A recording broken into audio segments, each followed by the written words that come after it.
Assalamu alaikum, dear learners. How are you? I hope you are safe and sound by maintaining hygienic. Welcome to my online class. Today I am going to discuss about completing sentence. Okay? Complete sentence means your question will be incomplete. So your duty is to complete the sentence properly. Okay, dear learner. Today we are learning about two. Okay, two means eto, two means j. Okay, dear learners, I hope you have realized. Okay, according to the subject, it has two rules. Dear learners, I want to use Bengali language for your better understanding. Okay, subject অনুযায়ী এটাকে দুইটা রুলে ভাগ করা হয়েছে। সেটা কিভাবে আমরা এখন জানবো। দেখো, তুহিন এত বেশি দুর্বল যে কঠোর পরিশ্রম করতে পারে না। দেখো, এখানে তুহিন এত বেশি দুর্বল, যিনি তুহিন তিনি দুর্বল, আবার এই তুহিনই কিন্তু কঠোর পরিশ্রম করতে পারে না। ক্লিয়ার? সো দেখো, এই সেন্টেন্সের সাবজেক্ট কিন্তু একই। এখানে যিনি দুর্বল তিনি কঠোর পরিশ্রম করতে পারছে না। যদি সাবজেক্ট এক হয়, ঠিক আছে, তখন it follows this rule. Clear? যখন সাবজেক্ট এক হবে তখন এই রুলটা ফলো করবে। ওকে, দেখো, Tuhin is too with too. দেখো, আমার এই কোশ্চেনটা এভাবেই থাকবে, বাকি ডট ডট আছে, এটা আমাকে কমপ্লিট করতে হবে। দিট ইজ ইনকমপ্লিট সেন্টেন্স। ক্লিয়ার?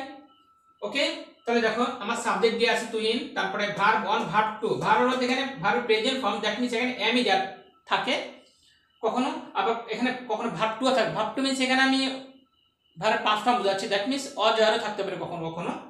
ওকে, তারপরে আমার এখানে থাকবে অ্যাডজেক্টিভও থাকতে পারে, অ্যাডভার্ব থাকতে পারে। ওকে, তারপরে আমরা টু বসাবো after that verb 1। Next verb 1 means হচ্ছে verb present form. Okay, that means verb base form পুরা। তারপরে এক্সটেনশন আমরা বসাবো according to the sentence. Okay, আচ্ছা দেখো, তাহলে তুহিন এত বেশি দুর্বল। Let's go. তুহিন এত বেশি দুর্বল যে সে কি করতে পারে না, কঠোর পরিশ্রম করতে পারে না। তাহলে আমরা দেখো, আমার এই পর্যন্ত দেয়া আছে, টু পর্যন্ত দেয়া আছে, তারপর আমরা একটা ভাব নিয়ে আসবো, যে ভাবটা বসালে এই সেন্টেন্সটার অর্থ একেবারে শ্রুতি মধুর হয়। ঠিক আছে, তাহলে এখানে কি লিখতে বলছে, দেখো, যে কঠোর পরিশ্রম করতে পারে না। তাহলে আমরা কি লিখবো, টু এর পরে ভার্ব 1 বসাবো, ওয়ার্ক হার্ড। দেখো তো আমরা কি পেয়ে গেলাম, তুহিন এত বেশি দুর্বল যে সে কঠোর পরিশ্রম করতে পারে না। দেখো, আমি এখানে ইজ বসিয়েছি, ঠিক আছে, কখনো কখনো কিন্তু অজ দিয়ে হয়। যেমন দেখো, Sabbir is so fat, sorry too fat, too fat dot dot dot. দেখো, এখানে আমার টু দেয়া আছে, এইটি কিন্তু এখনো দেয়া নাই। যে তোমার টু দেয়া আছে, টু না দেখলে টু লিখতে হবে। দেখো, that is incomplete. Your duty is to complete sentence properly. Okay, দেখো, Sabbir was too poor, was is called verb 2। হোক ভার্ব 2 সমস্যা নাই, কিন্তু আমার এই রুলটাই ফলো করবে, এই পার্টটাই ফলো করবে। দেখো, টু এর পরে ভার্ব 1 বসাবো, তারপরে এক্সটেনশন। তাহলে দেখো, এত বেশি মোটা যে কি করতে পারে না, আমরা এখন সূত্রে টু নিয়ে আসবো। হ্যাঁ, টু মুভ ইজিলি। তাহলে সাব্বির এত বেশি মোটা ছিল যে সহজভাবে বা ঠিক মতো সে নড়াচড়া করতে পারতো না। Clear? Next, go to another example. He is so short, he is too short, sorry he is too short too dot dot দিয়ে আছে। It is time for you. উত্তরটা আমরা কমেন্ট বক্সে লিখবো, দেখ কে কেমন পারো। তাহলে প্রশ্ন হচ্ছে, হি ইজ টু শর্ট, সে এত বেশি খাটো ডট ডট দিয়ে আছে। কি হবে তো আনসারটা? হ্যাঁ, তোমরা ঠিকই ধরেছো। তাহলে আমার সাথে উত্তরটা কি করে না, একটু ম্যাচ করে নাও। Clear?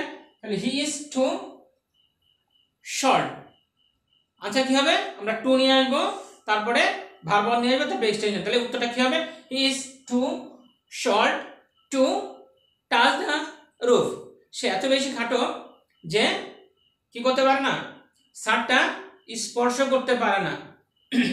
Okay, next go to another rule. Okay dear, it is time for rule number 2. Let's go to the sentence. অঙ্কটি এত বেশি কঠিন যে আমি সমাধান করতে পারিনি। There are two subjects here, one is অঙ্কটি, another is আমি। Since two subjects are different, so it will follow this rule. Clear? প্রথম রুল ছিল দুটো সাবজেক্ট এক হলে ওই রুলটা ছিল, এখন কিন্তু দুইটা সাবজেক্ট ভিন্ন, সো এই রুলটা ফলো করবে। ঠিক আছে, আমার এই পর্যন্ত দেয়া আছে, বাকি অংশটা আমাকে ফিল আপ করতে হবে। ক্লিয়ার? দেখো, this sum is too difficult, অঙ্কটি এত বেশি কঠিন, তারপরে কি নিয়ে আসবো আমরা, দেখো according to the rule we want to solve this problem, for নিয়ে আসবো, তাই না? ওকে, তোমরা ঠিকই দিয়েছো ফর। তারপরে personal object, personal object means এখানে আমি থাকার জন্য আয়ের অবজেক্টিভ ফর্ম হচ্ছে মি, যদি পুরুষ হি থাকতো হি এর অবজেক্টিভ ফর্ম হিম, মহিলা হলে সি এর অবজেক্টিভ হার, তারা হলে দেয়ার অবজেক্টিভ দেম। ক্লিয়ার? যেহেতু আমি এখানে ইউজ করেছি আমি, সো আমি এর ইংরেজি হচ্ছে আই, আর আয়ের অবজেক্টিভ ফর্ম হচ্ছে মি, তাহলে ফর মি, তারপরে কি নিয়ে আসবে দেখো, সূত্রের আমরা টু নিয়ে আসবো, for me two verb plus extension. তাহলে সমাধান করা ইংরেজি কি আমরা জানি, সলভ করা, সমাধান করতে পারিনি।